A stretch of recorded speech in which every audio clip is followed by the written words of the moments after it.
Let's go to the next game here. Warriors Rockets. These are two teams with deep rosters, but two coaches who are handling them in very different ways. So Steve Kerr used 11 guys last night. Ime Udoka used 8 guys. We could start with the Warriors part of this, but the rotation's becoming a problem, right? And I think we all kind of anticipated that this was going to be a thing after sort of the good vibes fell off, right? Like Buddy Hield isn't making every 3-pointer anymore. You're not getting like these outlier performances off of these guys on the bench. Right? Yeah. What? This is crazy. Shocking. Buddy falls off. Shocking. And then the Kuminga experiment has been fun, but he's not that guy. Not right now, right? Like I'm not saying he can't be, but he's clearly not that guy right now, even though he has a good game here and there. I don't know.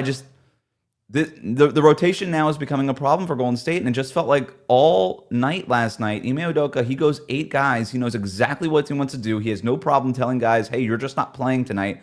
Whereas Steve Kerr is just sort of, it's like the grocery store metaphor again, right? He's like, I don't know. Do I need apples? I don't know. Maybe I need gummy bears. It's like, he's just sort of like going all over the rotation.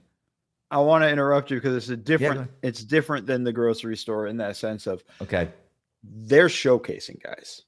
Mm-hmm. They understand they don't have the talent. They're active in trying the trade market and find guys. So they need people to see these other guys and what they have and who might be a small piece in a trade that's kind of pretty good. And I think the other aspect too. Well, if I could push really back on that just a little bit, because like they're not trying to trade Pat Spencer. Like nobody's trading for Pat Spencer. Why is he playing 3 minutes? You know, there's like little things here and there.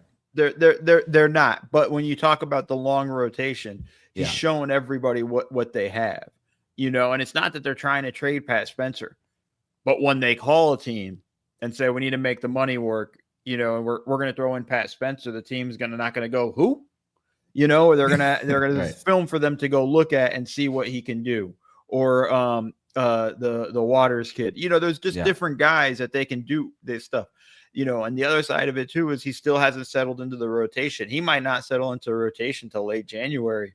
But I think the problem is for the players, in my experience, at every level, players want to know what their role is, want to know what their minutes are, want to know. And it's not selfish, just understanding, okay, I'm going in at the 7-minute mark and I usually sub for so-and-so. So unless something weird happens in the game, I need to make sure I'm ready at the 7-minute mark of this quarter.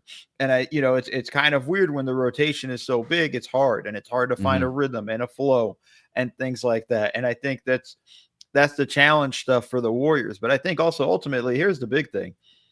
And this was my thing going into the season. They don't have a second option. Right. We know what the Warriors look like when they don't have a second option, and they can try to force feed Kuminga all they want. You said it yourself. He's not quite ready for that yet. They just don't have one. They didn't have one last year. They don't have one this year. So I'm not expecting very largely different result. Yeah, and Wiggins, you know, that he's more of like a third guy, and I think he's really good in sort of that tertiary role where he's able to just sort of catch, make open threes, attack a dribble, attack a closeout, fly in, crash the offensive glass. Like that's where he is. But when he's relied on as that second option, you know, we've seen the results of that too. For the Rockets part of this, another rotation kind of note here. And this is the thing I've noticed to kind of watching Houston this year. They know what Ime knows the guys that he trusts, but I still think there's like this weird kind of alignment in the rotation because it always just feels like every Rockets game, it just feels like they're biding their time until Amen Thompson or Tari Eason can come in.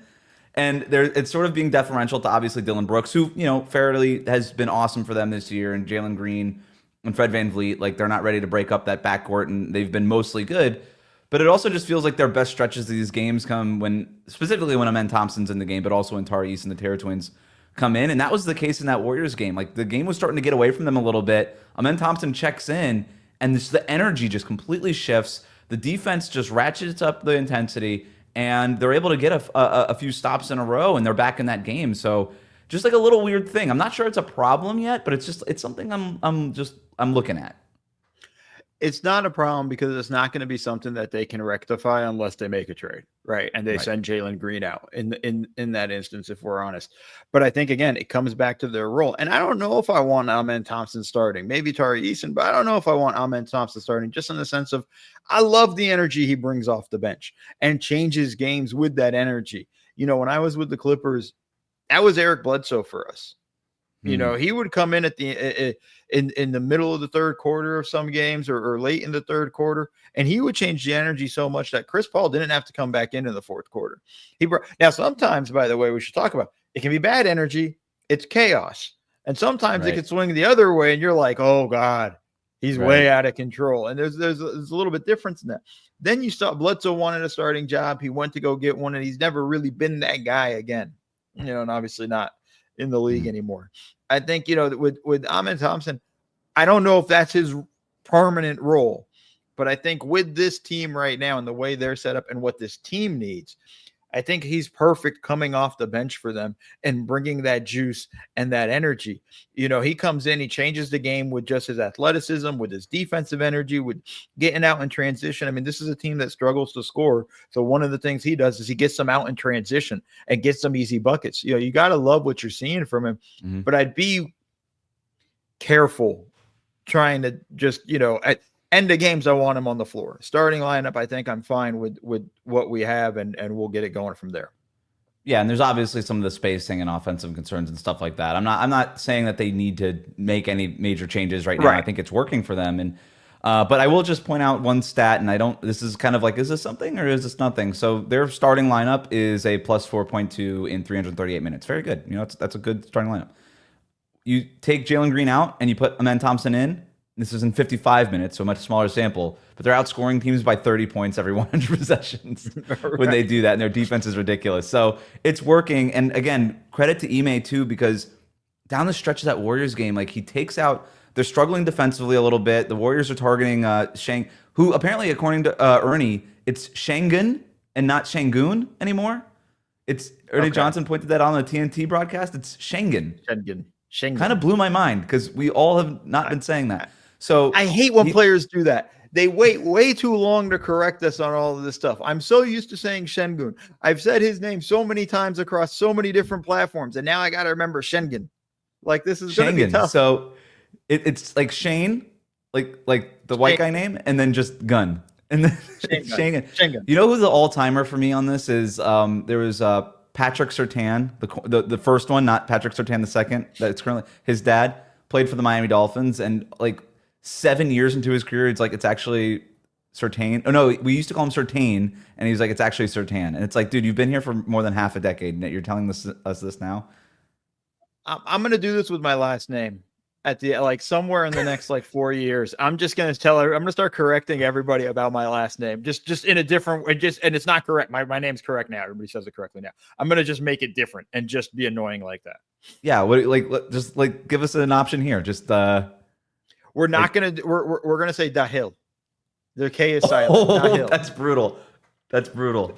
That's a tough one. Yeah. Unfortunately, mine's really I don't know. You can maybe change I don't know, Goldberg. I don't know. You could just change. No. The stress. Goldberg. I don't know. I tried to Goldberg. You just the B is silent. You're like, why? It's just that's how we do it. What was my point? Oh, so yeah, right. So Shengun is struggling a little bit defensively. Ime puts in Jabari Smith Jr. at center, and they kind of get into that little more switchy 5-out lineup a little bit more, and that starts to work. But then what happens? Houston kind of goes into a dry spell offensively, and so Ime, with a minute and a half left in the game, puts Shengun back in the game for a couple possessions just to juice their offense, and they get a couple of big buckets. So Ime's got such a good he's got such a good sense of his team, the rotation. He's got a finger on the pulse of that thing. And it's a big, that's probably going to be why he's in the front runner right now for Coach of the Year, him and Kenny Atkinson and maybe a couple other guys there, including maybe Jamal Mosley.